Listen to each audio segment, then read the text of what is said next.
আসসালামু আলাইকুম। বিডি রমণী রান্নাঘরে আপনাদের সবাইকে স্বাগতম। আশা করি সবাই ভালো আছেন। আজকে আমি আপনাদের জন্য নিয়ে এসেছি খুবই মজাদার একটি আনকমন পিঠার রেসিপি। আজকে তৈরি করব মসুর ডাল দিয়ে মজাদার পাকন পিঠা। ইতিমধ্যে আমি আমার চ্যানেলে অনেকগুলো পাকন পিঠার রেসিপি দিয়েছি। আজকে তৈরি করব মসুর ডালের পাকন পিঠা। অন্য পিঠাগুলোর মতো এটিও কিন্তু অসাধারণ টেস্টি। চলুন দেখে নেই কী কী উপকরণ লাগছে। প্রথমে লাগছে লিকুইড দুধ। আমি এখানে লিকুইড দুধ নিয়েছি 2 কাপ পরিমাণ অথবা হাফ লিটার। মসুর ডাল নিয়েছি 1 কাপ। মসুর ডালটাকে আমি আধা ঘন্টা সময় ধরে পানিতে ভিজিয়ে রেখেছিলাম, তারপর খুব ভালো করে ধুয়ে নিয়েছি। চিনি নিয়েছি শিরার জন্য 2 কাপ। ময়দা নিয়েছি 1 কাপ। চালের গুঁড়া নিয়েছি হাফ কাপ। দারচিনি নিয়েছি 2 টুকরা। এলাচি নিয়েছি 4টি। আর নেব স্বাদমতো কিছুটা লবণ। চলুন দেখে নেই কিভাবে তৈরি করতে হবে মজাদার মসুর ডালের পাকন পিঠা। প্রথমেই আমি চুলায় একটি পাতিল বসিয়ে নিয়েছি। এবার এর মধ্যে দিয়ে দিচ্ছি আমি যে ডালগুলো ভিজিয়ে রেখেছিলাম, সেই ভিজিয়ে রাখা ডাল। এখন দিয়ে দিচ্ছি আমি যে 2 কাপ পরিমাণ লিকুইড দুধ নিয়েছি, সেই লিকুইড দুধ। এবারে খুব ভালোভাবে ডালটাকে এই দুধের মধ্যে সিদ্ধ করে নিতে হবে। কিছুটা লবণ দিয়ে দিচ্ছি। চুলার আঁচটা মিডিয়াম করে দিচ্ছি। মিডিয়াম আঁচে আমি ডালটাকে ভালোভাবে সিদ্ধ করে নিব। দেখুন আমি খুব ভালো করে ডালটাকে সিদ্ধ করে নিচ্ছি। এখনো কিন্তু পুরোপুরি সিদ্ধ হয়ে যায়নি, আমি আরো কিছুক্ষণ সিদ্ধ করে নিব। এইভাবে আমি আস্তে আস্তে ডালটাকে সিদ্ধ করে নিচ্ছি। এইভাবে নেড়েচেড়ে আমি সিদ্ধ করে নিচ্ছি। এবার এর মধ্যে আমি দিয়ে দিচ্ছি আমি যে দারুচিনি নিয়েছিলাম সেগুলো, আর দিয়ে দিচ্ছি এলাচ। এগুলো দেওয়ার কারণ হচ্ছে এতে করে খুব সুন্দর একটি স্মেল সৃষ্টি হবে। আমি খুব বেশিক্ষণ রাখবো না। এলাচ আর দারুচিনিটা 4 থেকে 5 মিনিট রেখে তারপর আমি তুলে নেব। আপনারা চাইলে গুঁড়াটাও দিতে পারেন, কিন্তু ফ্রেশটা দিলেই বেশি ভালো। আমি ফ্রেশটা দিয়েছি। দেখুন ডালটা ভালোভাবে সিদ্ধ হয়ে গিয়েছে। এখন আমি যে এলাচ আর দারচিনিগুলো দিয়েছিলাম সেগুলো উঠিয়ে ফেলে দিচ্ছি।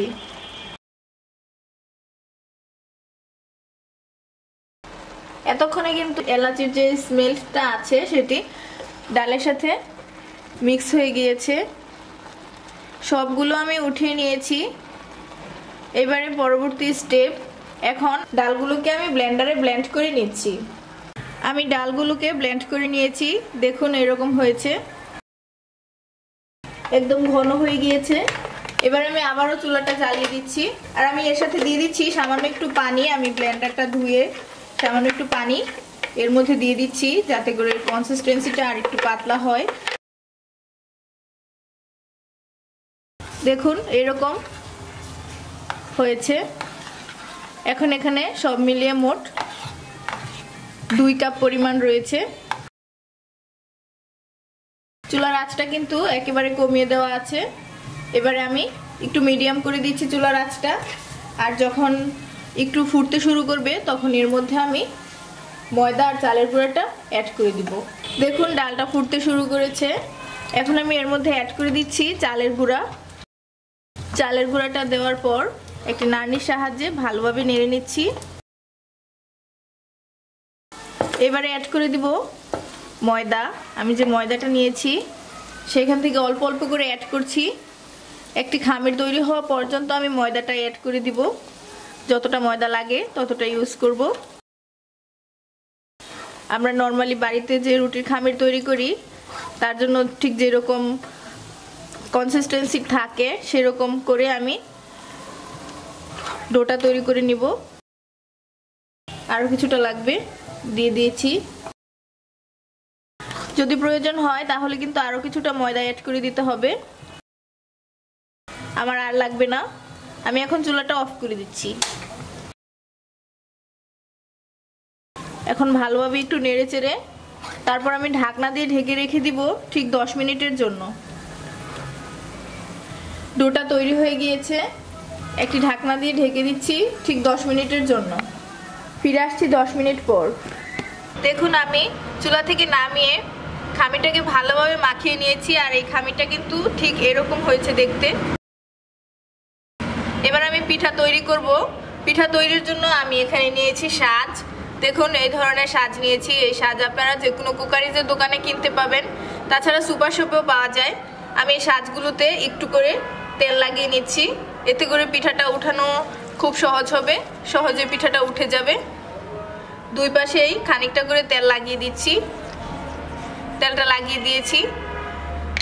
এবারে আমি যে পিঠার জন্য যে ডোটা নিয়েছি এটি হাত দিয়ে এরকম ভাবে প্রথমে একটু চেপে চেপে গোল করে নিতে হবে। যখন এরকম গোল হয়ে আসবে তখন দুই হাতের তালুতে রেখে একটু ভালোভাবে গোল করে নিতে হবে।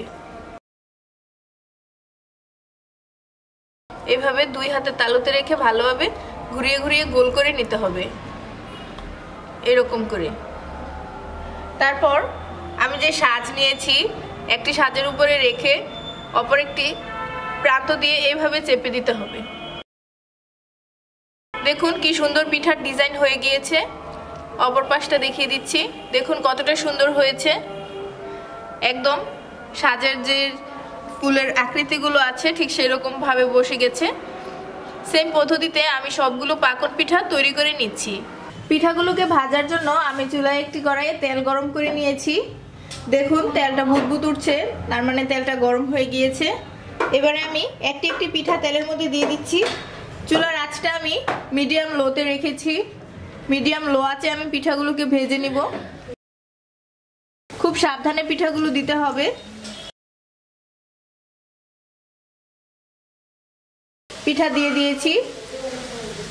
পিঠাগুলো দিয়ে সাথে সাথে একটু এইভাবে একটু নেড়ে দিতে হবে যাতে করে নিচের দিকটা পোড়া লেগে না যায়। এবারে একটা পাশ হয়ে গেলে তারপর আমি উল্টে অপর পাশটা ভেজে নিব। একটা পাশ ভাজা হতে সময় লাগবে 2 থেকে 2.5 মিনিট। খুব বেশি নাড়াচাড়া করা যাবে না, আস্তে আস্তে নেড়ে চেড়ে পিঠাগুলোকে সুন্দর করে ভেজে নিতে হবে। একটা পাশ আমি 2 মিনিট ভেজে নিয়েছি। এবার আমি উল্টে দিচ্ছি। দেখুন অপর দিকটা একটু কালার চেঞ্জ হয়ে এসেছে।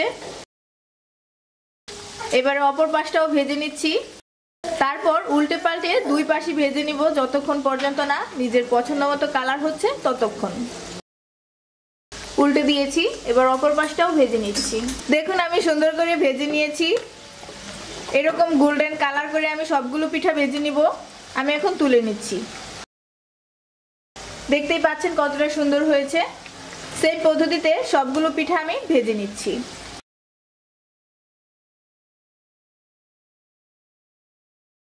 সবগুলো পিঠা আমি সেম পদ্ধতিতে ভেজে নিয়েছি।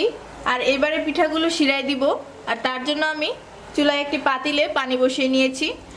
আমি পানি এখানে বসিয়েছি 3 কাপ। চুলাটা জ্বালিয়ে দিচ্ছি। এবারে আমি এর মধ্যে আমি যে চিনিটা নিয়েছিলাম সেই চিনিটা দিয়ে দিব। চিনিটা দিয়ে দিয়েছি। এবারে চিনিটা গলে যাওয়া পর্যন্ত একটু অপেক্ষা করছি। দেখুন চিনিটা ভালোভাবে গলে গিয়েছে। এখন আমি এর মধ্যে দিয়ে দিচ্ছি সামান্য পরিমাণ জর্দা রং। জর্দা রংটা দেওয়ার কারণ হচ্ছে এতে করে আমি এর মধ্যে যে পিঠাগুলো দিব পিঠাগুলোর কালারটা খুবই সুন্দর আসবে। জর্দা রংটা দিয়ে দিয়েছি।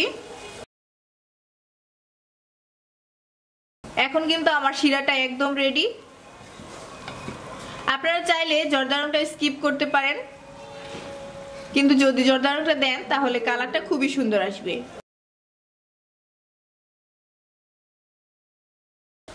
এবারে আমি যে পিঠাগুলো ভেজে নিয়েছি সেই পিঠাগুলো একে একে এর মধ্যে দিয়ে দিব, কিন্তু তার আগে চুলার আঁচটা আমি একেবারে কমিয়ে দিচ্ছি। আমি কিন্তু একেবারে অফ করে দেইনি, চুলাটা আঁচটা কমিয়ে দিয়েছি। এবার একটি একটি করে পিঠা এর মধ্যে দিয়ে দিচ্ছি। দেখতেই পাচ্ছেন পিঠাগুলোর কালার কতটা সুন্দর লাগছে, কারণ এর মধ্যে আমি জর্দা রং ইউজ করেছি। পিঠাগুলো দিয়ে দেওয়ার পর খুব বেশি সময় কিন্তু এর মধ্যে রাখা যাবে না। জাস্ট 2 থেকে 3 মিনিট সময় পিঠাগুলো শিরার মধ্যে রাখতে হবে, তারপর তুলে নিতে হবে। শিরার মধ্যে পিঠাগুলোকে 3 মিনিট ভালোভাবে ডুবিয়ে রেখেছিলাম। এবার আমি পিঠাগুলো উঠিয়ে নিচ্ছি। একটি একটি করে পিঠা আমি উঠিয়ে নিচ্ছি।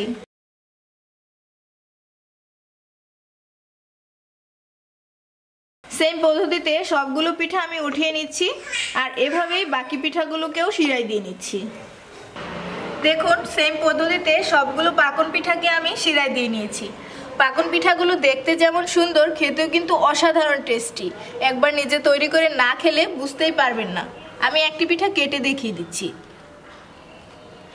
দেখুন পিঠাগুলো ঠিক এইরকম উপর দিকটা ক্রিস্পি আর রসালো, আর ভিতর দিকটা তুলতুলে ও নরম। আমি একটি ভেঙে দেখাচ্ছি। দেখুন ভিতর দিকটা এরকম।